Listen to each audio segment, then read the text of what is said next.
Hello, everyone. Thanks for being here today. We started a couple minutes late. We're trying to make sure there's still some attendees trickling in, but thanks for your patience. I'll go ahead and get started. And thanks for joining the ETI software webinar today entitled How to Automate and Simplify the FCC Broadband Label Process, Your Path to Readiness. This is really first in a new series for ETI of webinars that's focused on the education and awareness around FCC compliance and the evolution that we're starting to see with the FCC and the broadband labels. So this affects about 3,600 ISP providers in the US. So this session is also a formal launch of ETI's new product, Broadband Label Genie, which we built in response to our customers' request for an easy but fully automated solution to tackle this process. So just to step back a few months and in level set. So as we know, last October, the FCC announced that service providers will be required to display broadband labels on their websites and at point of sale storefronts. So these labels are identical in form to FDA nutrition labels, which we are all familiar with and grew up with on the side of cereal boxes. So the primary goal of these labels is to simplify the broadband service offerings for the consumers to enhance their transparency about prices and speeds and other critical service aspects without all the confusion. So it's also there to promote fair competition with the providers. So in standardizing these labels across the board, ISPs are encouraged to compete fairly based on the quality and value of their services ultimately, rather than detailing them in fine print. So a couple rules of the road. Whoops, let me head back one slide. I want this to be very interactive. So we're going to use the question function on the side. If you have a question throughout, please post your question in there. We'll do our best to get to everything at the end. If we don't get to your question, never fear, we have your email on file and we'll follow up with you. Also, there is a handout in the control panel under the handout title for Broadband Label Genie. That's our first flyer, give you a little bit of information to share with your teams and your companies. This will also be recorded, so we'll send this out to all the attendees afterwards for you to view. And like I said, this is a series, so keep your eye out for all future webinars about this topic. So your host today, my name is Brad Hine. I'm Director of Partnerships at ETI, and I develop the different channels here. I've been at ETI for about 16 years. I've been fully integrated into the product side and the sales side. Also today, Ryan Niebel, the Vice President of Product Innovation. Ryan and his team built the Label Genie that you're going to see a demo of today. Ryan, you want to say hello? Sure, Brett. So a little background on me. I started out for the first 15 years I was in the industry. I was building telecommunications infrastructure on 3 continents. I've managed ILECs in the past. I've been in your shoes and been on the regulatory compliance side of things more than a few times. About 5 years ago, I had the opportunity to join the ETI team.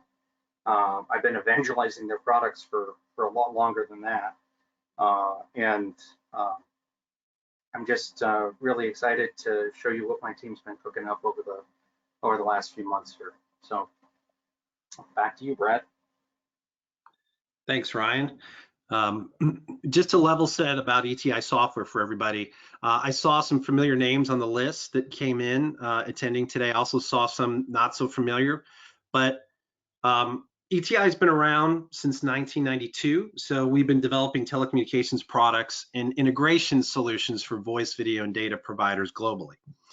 So we offer a provider-facing software that automates the ecosystems, handles things like service activation, provisioning, device management, all while gathering this data and analytics across all of your networks. And today, ETI supports about 7 billion transactions globally, which really puts us in the perfect place to launch a product like Label Genie, because it actually has to pull from a lot of the libraries and a lot of integration data that we have worked with for the last 30 years. So, which brings me to our website. We launched a website called broadbandfacts.ai. This is actually our Broadband Label Genie product.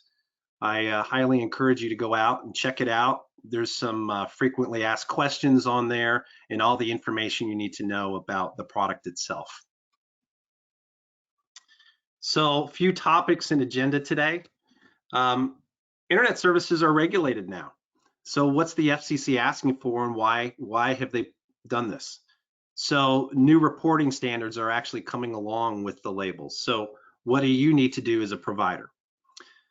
Common areas of confusion. So over the last 6 months, we've heard a lot of confusion over the data on the labels, the process. We're going to clear up some of those questions today that we hear of from the market. So what's a plan ID? What's a product? How do providers register to get their numbers from the FCC to start this whole process? How do products, price changes, and technologies all affect this? So is this really just about making labels, or is there a larger end game for the FCC and what they're going to ask from all the providers? The transparency reporting, we know that's coming. We'll talk a little bit about this in August. So the impact that the transparency reporting actually has on the labels we'll speak of. Also, an intro to the process and unique benefits of what we're offering to you, and a demo of the Broadband Label Genie given by Ryan. And without further ado, Ryan, you want to jump in and give a little background to some of the labels what the FCC is working on? Sure. So first off, this is all born out of the Infrastructure Investments and Job Act of 2021. Congress directed the FCC to provide greater transparency and ensure that we had more granular understanding of where broadband internet services were being provided and what those offerings look like in terms of pricing and performance characteristics and the mechanism of delivery. The FCC responded to that by employing, by basically determining that the Telecommunications Act of 1996 was now applicable for all service providers that connected to federally subsidized networks, and the internet being partially federally subsidized meant that all internet service providers were effectively covered under this. There are two umbrella orders that then were issued by the FCC. The FCC transparency order, where a lot of the definitions that we get for the fields and the information that we're going to be keeping track of for the reporting purposes is identified, and then an outgrowth of one of those things that we're monitoring, which is the plan IDs. For every plan ID, there is a label that must exist at its point of sale. And the only organizations that are exempt from all of this are organizations with fewer than 25 employees. They're exempt because of the Small Business Paperwork Relief Act of 2002. So that's the regulatory pieces that are governing this. Brad? I'll shift to the next slide for you, Ryan. Yes, thank you. All right, so the new reporting standards that we're seeing are really built around the three different pieces of information. The service provider ID, or the FRN, that's traditional FCC reporting, where you've registered with the FCC and you've got your FRN number, your FCC registration number. This is things like your 477 reporting, etc. now being integrated into that and overlaying with it, there's a lot of pieces that we're starting to see around the FCC's fabric data, and specifically the broadband service location information, which is extremely granular. Every rooftop in America is being identified and is given a unique ID, and those are potential service locations that we're going to be now reporting on, and we're expecting to see things like reports where every broadband service location in your service footprint disclose all the offerings that are available to it, what offerings have actually been taken by that service location, etc. So very, very granular reporting, both on in terms of what's been taken and also what's being offered to those very granular service locations. And the last piece is the FCC Plan ID, which is the piece. It's similar to what you would think of as a product, but there's some really key differences. And that's the piece that you really have control over as a service provider. So quick question, Ryan. So some of the confusion that I'm hearing about from the folks that I'm speaking to at conferences, and even that the FCC is reporting they're getting feedback from. So there's some confusion around product definitions and plan IDs. So can you clear up kind of what those definitions are? Sure. If you look here on this slide, you can see that a plan ID is actually an amalgam of really three key pieces of information. The product definition, which is everything that's anything related to the contractual pieces. So is there a commitment? Is there an early fee, and then it's going to change to a different price point later on?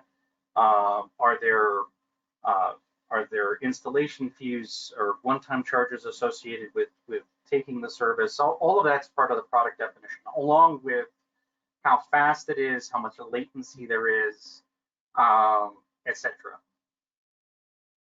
The next piece of that puzzle is what the FCC defines as the service delivery medium. So think of you might be running fiber to an MDU, but inside the wiring of the MDU, you're using copper, you're using twisted pair, you're using coax. Whatever the last leg of delivery is to the premise, that's what the FCC is interested in that service offering and in that disclosure. So a plan has to break out all the different technologies that you might be delivering service with, and then finally, it's extremely common that people have different price lists or different pricing differentiators because of the class of service, residential versus small business versus bulk, again, to like an MDU situation. We also might see pricing that's different or installation fees that are different because of being inside the city limits or outside of the city limits, or in various areas that maybe you're subsidized by a state grant or a federal grant, etc. Some organizations have a single flat fee, others don't. Regardless, all of that information goes into the plan ID, and then for every plan ID, there is a broadband fax label. Does that make sense, Brett? Perfect sense. Yeah. So let's forward to the next slide and kind of get into some of the details on the label itself. I know that beginning April 10th, so this is the deadline for providers with 100,000 subscribers or more. I know October 10th is the deadline for providers with less than 100,000 subs. However, so we have some very simple data points here: monthly price, length of contract, pass-through fees, early termination fee, the taxes, one-time fees. We can all look this up on the FCC site. It's very simple. What's interesting to me is, through talking to folks through the industry and what I'm hearing back from the market, is when this goes into a label, are we really just talking about making labels in this process? And I'll explain why I say that way. Because with so few data points, it appears on the surface this is simple, but we have the label making piece, which is kind of step number one. And we do that to stay in compliance. We know that there's reporting associated with this and data there, because in August, the transparency reporting is due. There perhaps along the way may be more compliance, more changes from the FCC. Your marketing groups may want to change some of the pricing for new products. You may need to retire certain products. So there's a lot of moving pieces here throughout the year that aren't always due on the same date. So my question to you, Ryan, is like, what is the impact of all these factors? And so how does the Label Genie handle all that with their process? Well, Brad, let me take you through what it is that we've built. We took an API first approach for all of our new web services. Label Genie is the first of a whole set of web services that are going to be made available later this year. The larger enterprise customers, if they want to build an integration between their product management systems or their BSS systems, there are APIs available for that. But we're expecting that most people are just going to want to use our web interface. And it's a very simple, essentially two-page form-driven system that loads the data into our FCC reporting database. There's other things that we maintain in the FCC reporting database, like all the fabric data and other information. And for our existing reporting offerings, like our 477 automation, you can simply connect to that information and generate Power BI reporting, or use the APIs to generate reporting as needed.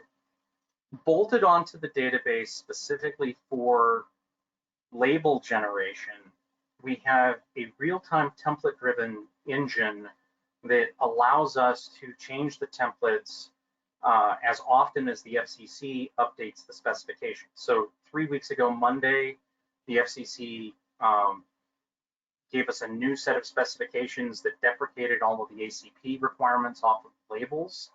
That new specification, we updated the templates, and because you're retrieving the labels from us via API link, you're able to retrieve the labels whatever the current template is.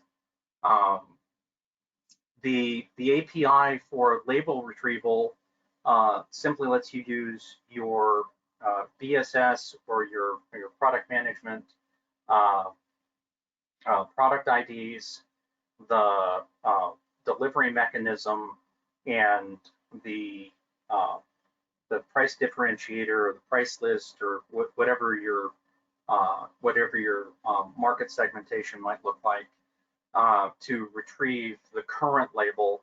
And if you include in that API call a date stamp, it will retrieve historical labels. One of the things that you have to kind of keep in mind is we have to not only retain the labels for 3 years for reporting purposes, but the plan information is going to be reported on any products that you're currently delivering, regardless of whether they're currently available for sale. So the historical plan information actually goes back in time to things that may not be current prices or may not be current product offerings. But if you've still got a customer within your system, within your networks, that are taking those historical products, from a reporting standpoint, you still have to generate plan information for them and have the reporting capability on all of that.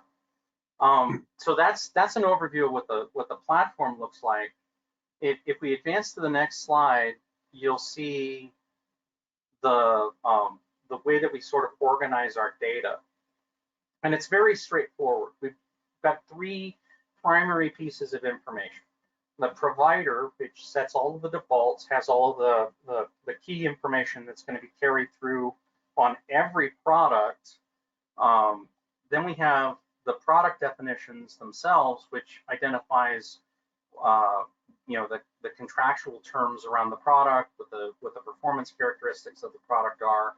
And then based on off of any segmentation you might have around either the delivery mechanism or the pricing that you're setting, we automatically break out a plan matrix from every product. So it's just sort of cascading data. Providers set the stage, products define what the high level offering is, plans identify effectively the pricing and the service delivery mechanism, and into all of those pieces we have the ability to hook APIs in and out of it, so that you can embed the plans and the labels into your points of sale and into your web services. So quick question, Ryan, real quick. So, or actually just a quick restatement. Broadband Label Genie is a standalone product for people that want to use it that way and enter their information, manage it, store it, and create their labels. But the path you're sharing here is that if they want to fully automate this process, there's a couple of different ways we can work with them to do that. Absolutely. I know you're going to get into it later, but there's we've got a couple of different approaches to help people depending on how complex their needs might be. Great, great. So the $64,000 question, and maybe I'm dating myself by saying that, but the question I hear most, how many labels do I need? I know how many products I need.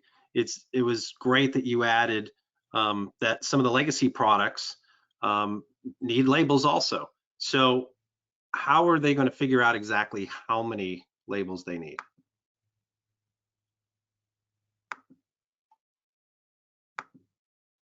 Actually, let me push this over to you. You can show your screen and kind of walk us through it. Well, let me just show you guys on the new website. So hopefully you guys can see the website.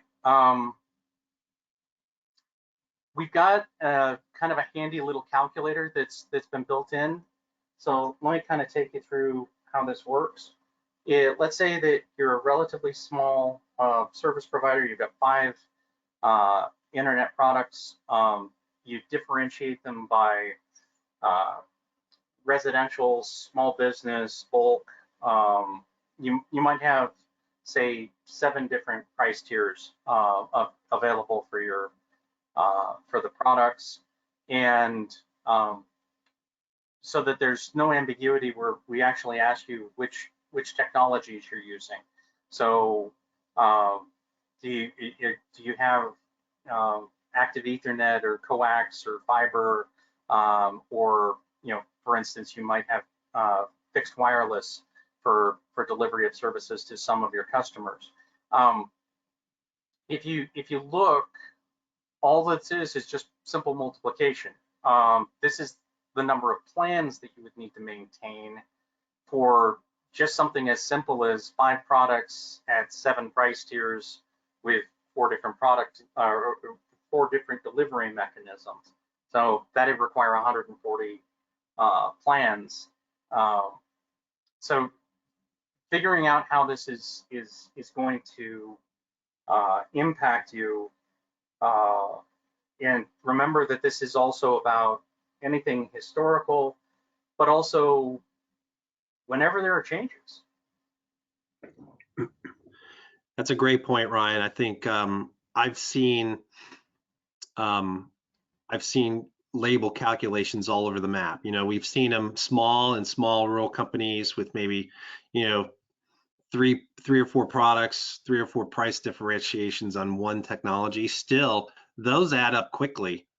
So, and I know with some of the changes you mentioned on the FCC template, as well as for new products, for new promos, for new discounts, all kinds of those things.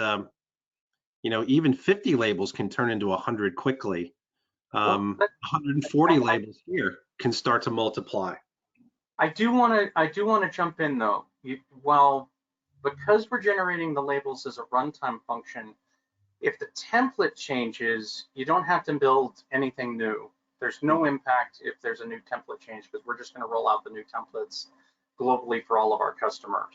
But if you're changing your pricing, or when you do your semi-annual performance testing and you're getting your typical speeds for each one of your products back, if the characteristics of the product, like your typical speed or any of your price points, if you're going to update any of that, then that's going to trigger the creation of new plan IDs that you then have to retain for reporting purposes for 3 years.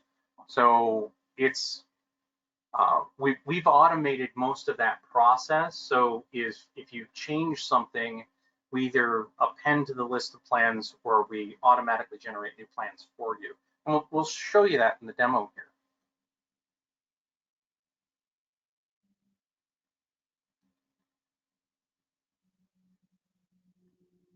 My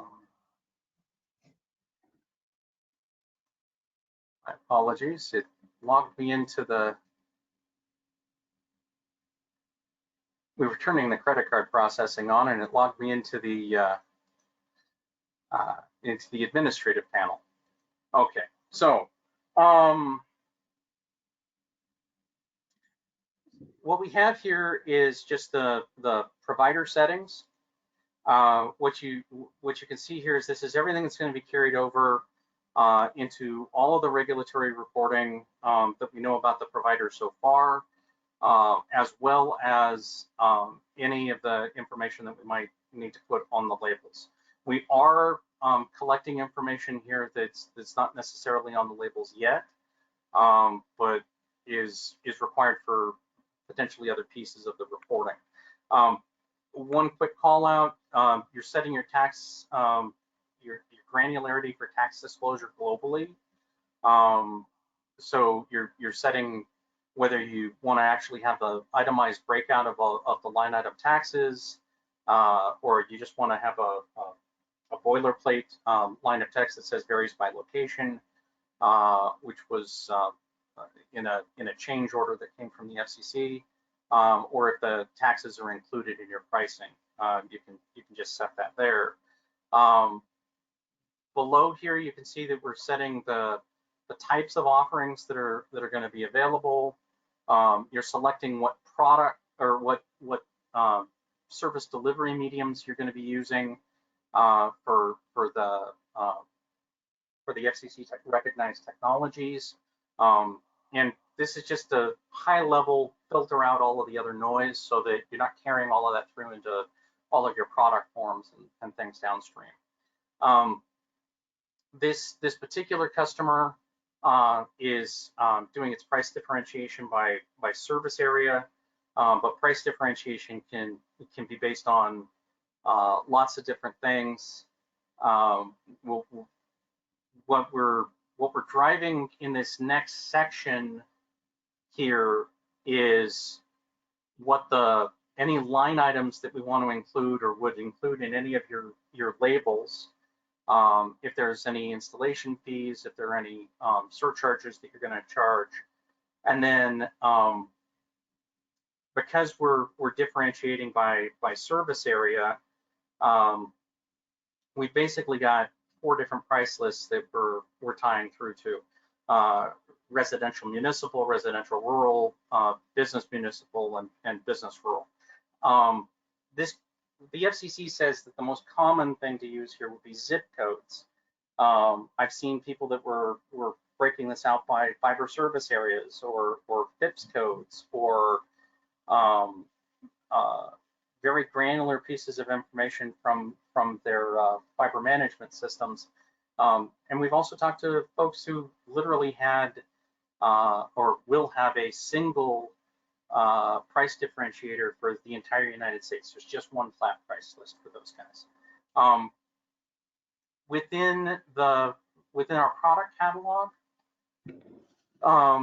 you just jump in, and I'm just going to set up a 250 meg product here just to show you what that looks like. I'm going to set my my performance characteristics. And again, if your speed testing comes back and you're having to disclose that later on as part of the regulatory reporting, potentially you're generating new plans, and then all of the cascade of all of the or if you're updating the product, you would have to generate new plans. So if your typical performance isn't 250 megs, you might have to make an adjustment there. So let's actually say that this is 5 milliseconds. We try to declutter the interface as much as possible. So if you're not using introductory rates, you don't have to fill out that information. But if you are using introductory rates, or if there are required contracts, or if there's a default term of service, we can bring that over. If there's any data caps or performance information that we need to capture, we can drive that.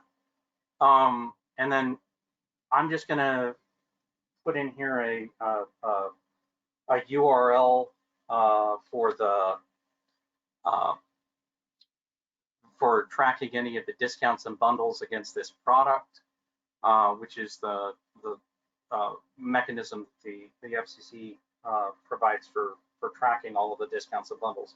You either have to maintain and disclose a or maintain and disclose all the terms and conditions for all of the discounts, the pricing for those discounts, the pricing for the bundles on a separate website that are related to this product, or we're introducing an enhancement actually later this week that you'll be able to maintain that within the product definition itself, and we'll auto-generate this URL for you.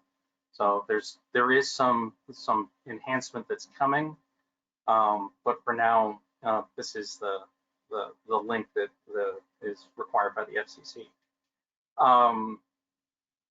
So now I'm just going to set my price. So let's say that this is $85. We have an early termination fee for a month of service. Inside of my city limits, I'm going to charge an access surcharge because I'm going to put everything in the conduits, and then I'm going to have a standard $150 installation fee. And at this point, I'm just going to generate a plan matrix from this, and everything is now just taking those default values. I'm just going to filter this and put in my for all of my business customers, because might be a separate SLA that's in place. Just charge a little bit more.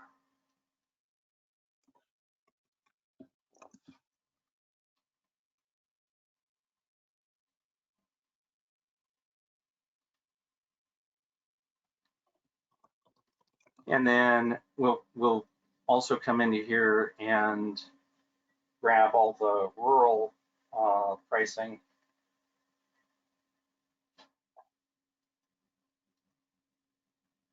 And I'll remove the municipal access surcharge.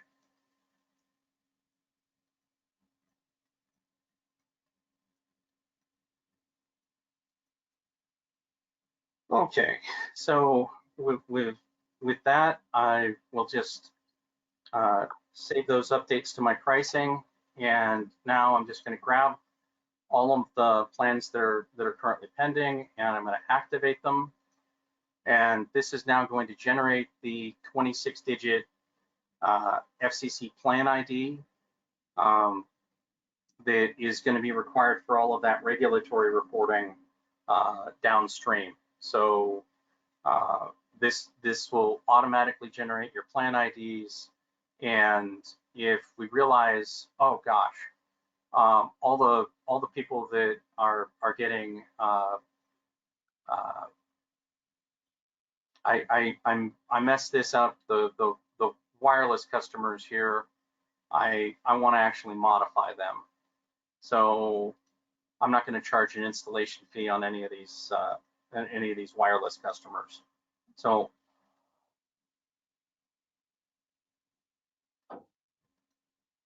for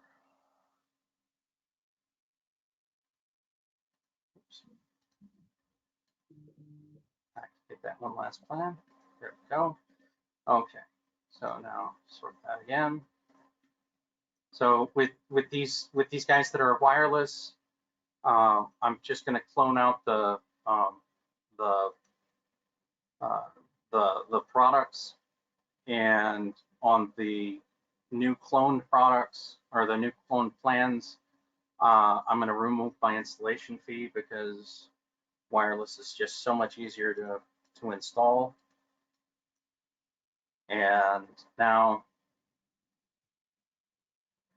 I'm going to save that. And for these new plans that I've just created,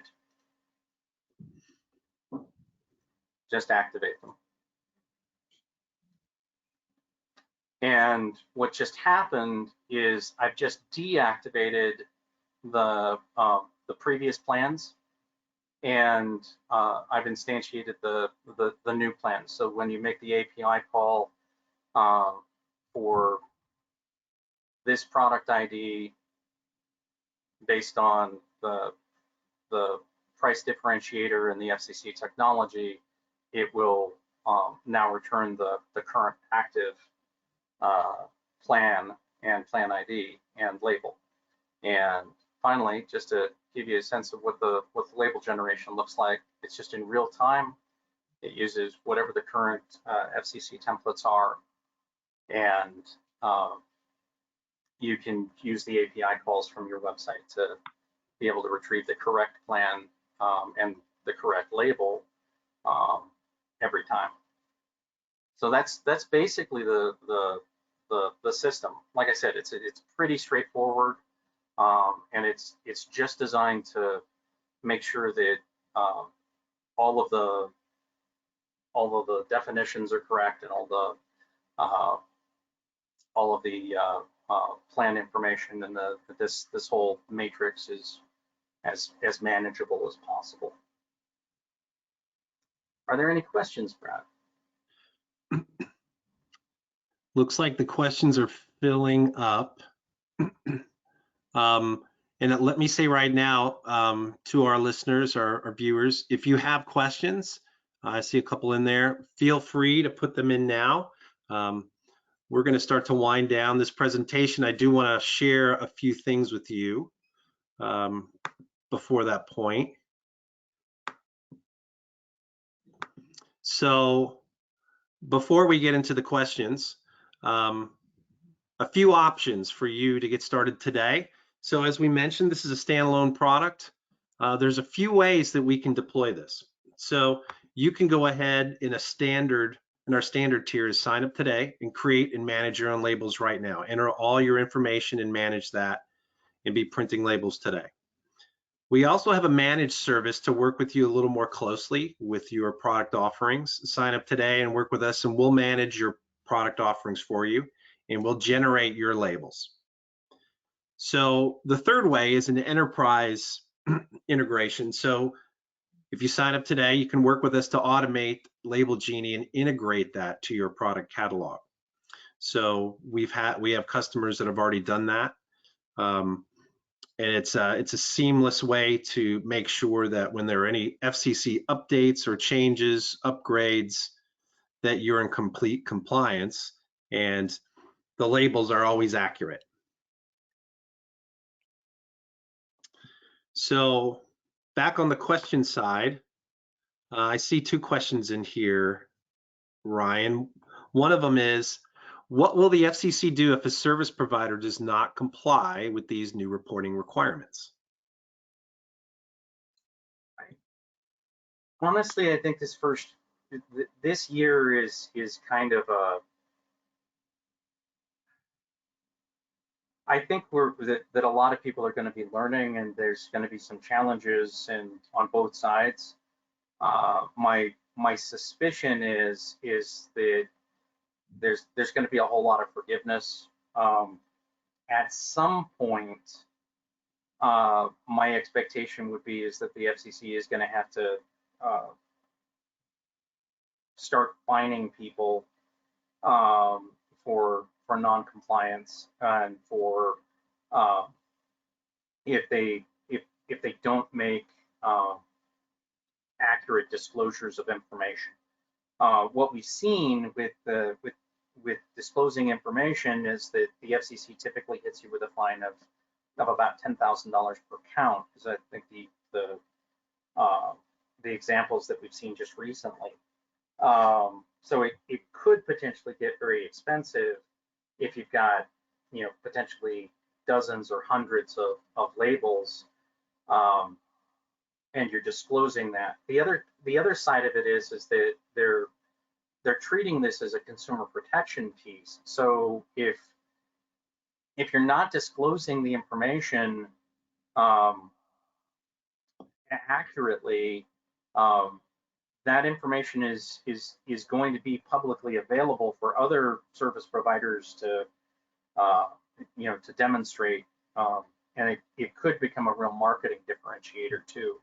But at this point, I don't think there's any fixed fines that have been identified. We're just waiting to see what happens. The FCC has a lot of latitude in being able to assess fines for people that aren't compliant with an order. I totally agree with you. I think the major checkpoint is going to be in August, when we see the transparency reporting due. That's going to make sure that the providers comply with the speeds that they're claiming the products have, and if they actually deliver those. So second question here is the FCC requiring business packages to be labeled? So it's a little confusing, and dark fiber services, or the sort of custom enterprise services, are absolutely not covered under the label order. If the product is advertised and commercially available, so if you have like standard small business products, I don't really even think that's a gray area. It's a commercially available product at a particular price point. You're probably going to have a label for that. It's a little subjective, because if it's a negotiated rate, if it's something specialized, then, and you're not advertising it per se, then there isn't a label, obviously, that would go with that, because it's something that your sales team or your sales and marketing team are cooking up on behalf of a specific customer. But if it's something that you're going to be advertising to your business customers as this is the price to the business customer, then you're going to label it. It's a little gray, but the dividing line is, are you publicly disclosing it on your websites or in your trade materials at a fixed price point? And if it is a fixed price point, then build a label for it. Excellent. And I did have another one come through another source. Question is, what happens if I miss the FCC deadline or submit inaccurate labels? I think that's maybe a piggyback onto what we were just answering. Yeah, for Bob. Yeah. Yeah. Right. Gotcha. Yeah. So the bottom line is that you know, we're going to see the first regulatory reporting around all of this in August. October is when most of the ISPs are going to have to be compliant. My suspicion is that sometime between August and October, there's going to be some horrendous fine that gets leveled for somebody that decided to not comply. That's one of the larger operators, just as a wake up call for the rest of the industry that the FCC is taking it seriously. It may never happen. I don't know, but it certainly wouldn't surprise me if they started to take it pretty seriously as we get towards the end of the year, getting into early Q3. Gotcha. Before everybody else has to comply. Gotcha. And just one more. So what happens if the FCC label changes the label format? Can your system account for that? I think you answered this a little earlier in the presentation, but maybe just for clarity, go over that again. Yeah. So whenever the standard changes, and to a larger extent, whenever the reporting standards change, we're going to update the backend database, the APIs, and the platform moving forward. We're making a commitment around this product and an investment to ensure that we are able to capture all of the information that you need for reporting purposes, and just have a single source of truth for your reporting and your public disclosures moving forward. If the label template specification changes, we're going to update that globally to all of our customers.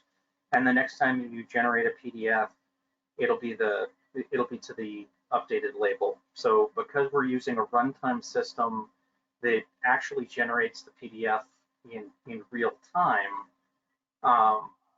we're not storing PDFs in some big archive somewhere. We're generating them in real time off of the database. So whenever the template changes, we'll update the templates, and you guys will be current as early as the next day. Excellent, excellent. So lastly, thanks everyone for joining today. I just wanted to leave everybody with some contact information. Once again, you can get started today. Go to the website.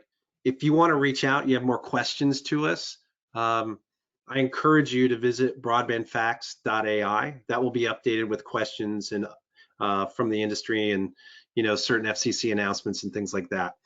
But if you want a one-on-one with us or discussion or demo beyond what you saw today, and I encourage you again to download the flyer and the handout, the Broadband Label Genie flyer that's there attached in the control panel. Reach out to our product team at info@broadbandfacts.ai. You can reach out to me also. I'd be happy to chat with anyone. BHINE@etisoftware.com. And once again, thanks for everyone. Looking forward to following up with lots of folks and continuing our education on this. Look out for some more webinars coming up soon. Thank you.